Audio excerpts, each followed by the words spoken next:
इस समाचार के प्रायोजक हैं Monika bakery, 2/3 Kranti Kripalani Nagar, Annapurna main road, Maharashtra bank के सामने, इंदौर। इस न्यूज के प्रायोजक हैं दास बेकर्स, स्थान Shiv Shakti villa, plot number 87, scheme number 103, दुकान नंबर 2, केशरबाग ब्रिज के पास, इंदौर।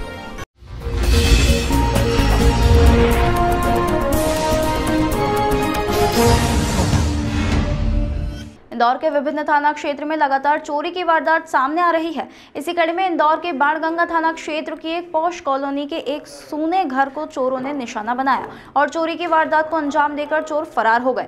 वहीं जाते हुए चोरों ने घर की दीवार पर घर में मौजूद युवतियों के बारे में अश्लील बातों का जिक्र भी किया है। फिलहाल फरियादी ने पूरे मामले में शिकायत पुलिस को की है और पुलिस सीसीटीवी फुटेज के आधार पर आरोपियों की तलाश में जुटी हुई है।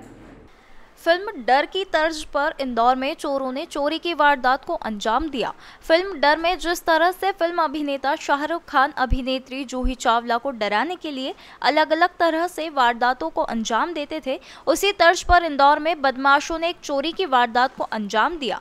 बदमाशों ने सोने घर को निशाना बनाते हुए घर में रखे सोने चांदी के जेवरात पर तो हाथ साफ किया ही, वहीं जाते हुए घर में मौजूद युवतियों के बारे में अश्लील टिप्पणी भी घर की दीवारों पर लिख दी।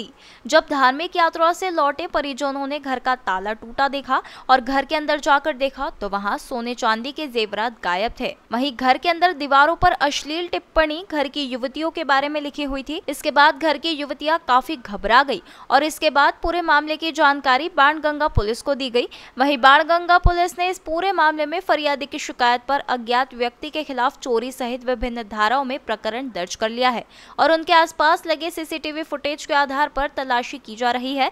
वहीं पीड़ित परिवार का कहना है कि वह धार्मिक यात्रा के चलते वृंदावन गए थे और घर पर ताला लगा हुआ था। साथ ही घर में निगरानी के लिए एक हिडन कैमरा व अन्य सुरक्षा उपकरण भी लगाए गए थे। वहीं उनके मोबाइल पर एक अलार्म भी आया था कि घर में कुछ हलचल हो रही है, लेकिन उन्होंने धार्मिक यात्रा होने के चलते ध्यान नहीं दिया और जब सुबह घर पहुंचे तो देखा कि उनके घर में चोरी हो गई है। वहीं पीड़ित का कहना है कि उनके किसी से किसी भी प्रकार की कोई दुश्मनी नहीं है।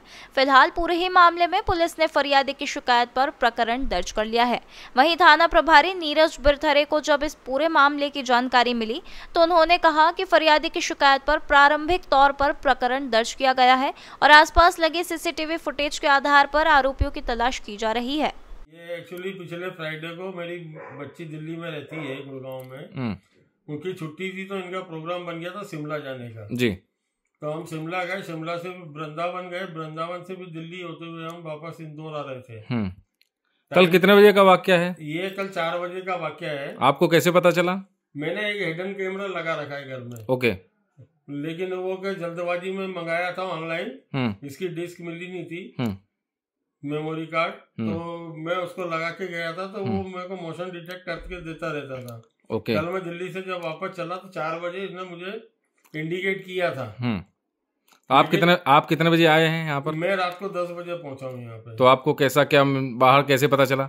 जब मैं आया तो बाहर मेन गेट का, बाउंड्री के गेट का ताला लगा हुआ था, उसको मैंने खोला तो अंदर के ताले, मेन गेट के जो ताला थे वो सारे टूटे हुए थे, दरवाजे खुले हुए थे, घर की लाइट जल रही थी और पंखे चल रहे थे सारे, और अंदर अलमारी वगैरह अलमारी सब बिखरी हुई थी, सारे कपड़े बिखरे हुए थे, सारे कांच टूटे हुए थे। दीवार पे अभद्र भाषा का प्रयोग करके उन्होंने लिखा हुआ है। आपको किसी पे कोई शक या किसी का कोई नाम बताना चाहेंगे आप? नहीं, ऐसी तो मेरी तो पर्सनल किसी से दुश्मनी नहीं है। ओके। तो ऐसा इसके रिगार्डिंग आप किसी सरकारी प्रशासन को जानकारी दी? मैंने थाना बाणगंगा को रात को फोन किया था। उधर से कोई आया था आपके पास? वो रात को करीब 10:30 बजे फोन किया था मैंने, 10:15 बजे जी। रात को 12:30 बजे 2 जवान आए, वो देख के चले गए। फिर सुबह एसआई आए, उन्होंने यहाँ देखा और फिर थाने बुलाया कि बोले आप अपनी लिस्ट बना के आइए और यहाँ पे जो भी है फिर FIR दर्ज करवाइए।